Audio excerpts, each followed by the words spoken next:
to everyone. So, I am Dr.V.Vishnu Priya, Assistant Professor of Commerce, the Standard Firehouse Rajaratnam College for Women, Sivakasi.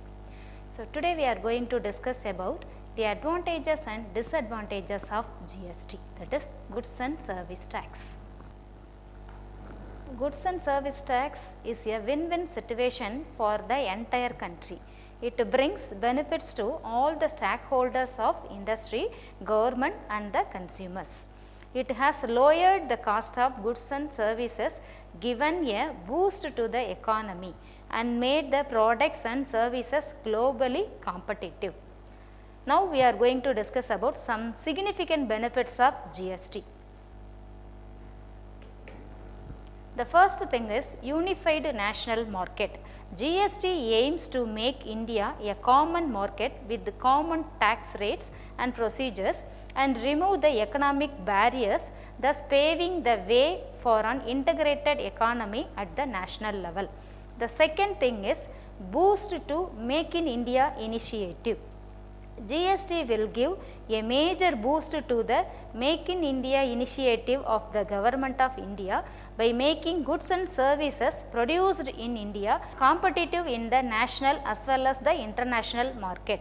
Then the next thing is buoyancy to the government revenue.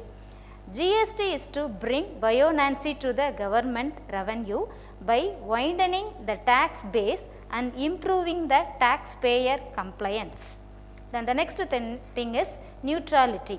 As it is neutral to businesses, processes and business models, organizational structure, geographical locations and product substitutes, it promotes economic efficiency and sustainable long-term economic growth. Then the next thing is exports from India on zero tax.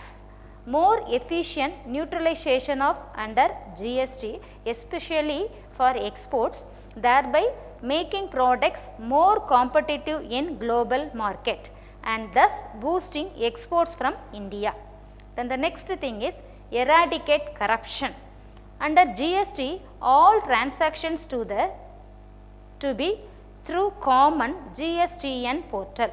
It will ensure least manual interface between the taxpayer and the tax administration.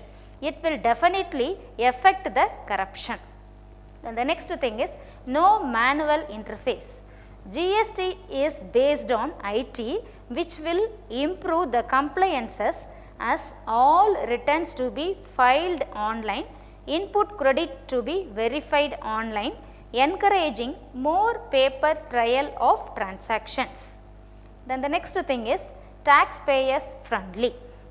GST is an attempt to this regard as simplified and automated procedures for various processes to remove complexities such as registration, returns, refunds, tax payments, etc. Then the next thing is reduced evasion. Uniform SGST and IGST rates will reduce the incentives for evasion by eliminating rate arbitrage between neighboring states and that between intra and interstate suppliers. Then the next thing is Make in India initiative. Average tax burden on procedures manufacturers has came down, which is to bring down the prices, and lower prices means more consumption, which in turn more productivity and thus by helping in growth of Indian industries. Then the next thing is greater certainty. GST brings common procedures for registration of taxpayers, refund of tax, the uniform format of returns, a common tax base, common system of classification of goods and services. By all these measures, greater certainty will be prevalent in the taxation system. Then the next one is reduced and uniform tax rates. The main purpose of introduction of GST has removed complexities by reducing the multiplicity of taxes and bringing the uniformity in rate all over India, thus resulting in simplicity and uniformity. Then the next thing is boost to economic growth.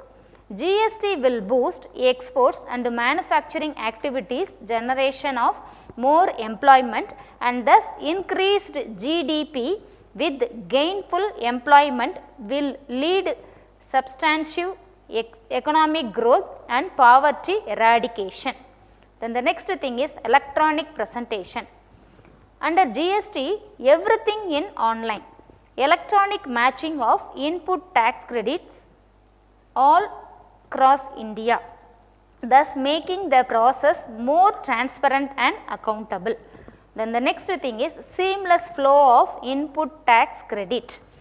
Final price of goods is expected to be lower due to such seamless input tax credit available all over the claim to retailers and to the suppliers of services or manufacturer of products.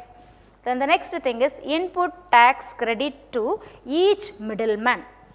Under whole of the supply chain, input tax credit is available to each supplier. Consequently, at each stage only value addition is taxed and whole of tax burden falls on final consumer only.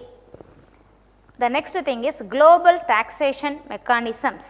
With utilization of modern information and communication techniques, Indian GST system has taken a global format. Simplicity and certainty in taxation rules have generated a hope of improvement in investment environment. The next thing is eradication of check post. E-way bill system has eradicated the need of check post at states' boundaries. Now, the flow of raw materials and the final products had become free, fast and beamless in whole of the country. And the last thing is no GST on essential and daily used goods. Essential and daily used goods, especially agricultural based, have been kept exempt category. Small suppliers up to rupees 40 lakhs annual turnover are exempted under GST. Next, we are going to discuss about some disadvantages of GST. First thing is transition proved complex. Adoption and migration into new GST system is a complex task for which the GST Council has made various relaxations over the period. The second thing is change in software. Under GST, businesses have to either update their existing accounting or ERP software to GST compliant one or buy a GST software so that they can keep their business going. But both the options lead to increased cost. Third one is not a single tax. GST is being referred as a single taxation system, but in reality it is a dual tax in which state and central both collects separate tax on a single transaction of sale and service. Then next one is multiple tax rates. Under GST also there are multiple tax rates. Presently it has in GST 0%, 0.25%, 3%, 5%, 6%, 12%, 18% and 28%. Then the next thing is multiple state registrations. Under GST, there are problems due to multiple state registrations. Businesses and firms are now needed to register for GST in every state they operate. The next thing is professionals needed. Under new businesses and small people may require hiring professionals. It will create problems for small and new businesses. Then the next thing is computerized GST. Under GST, everything is online and it is a problem for small businesses, taxpayers, people are computer illiterates and do not have computers and related infrastructure. Then the next thing is increase in operational cost. GST will increase the operational cost due to employing of tax professionals to be GST compliant. Further, business will lead to train their employees in GST compliance. Then the next one is dual control. GST laws have given the control of businesses to central and state governments with businessmen binding bylaws. This has given rise to complexity for many businessmen across the nation. And the last thing is restrictions on composition scheme holder. Taxpayers of GST compounding scheme are only given if a taxpayer carries his business within the boundaries of the state. He is barred from carrying out interstate transactions and import-export of goods and services. Thanks for watching.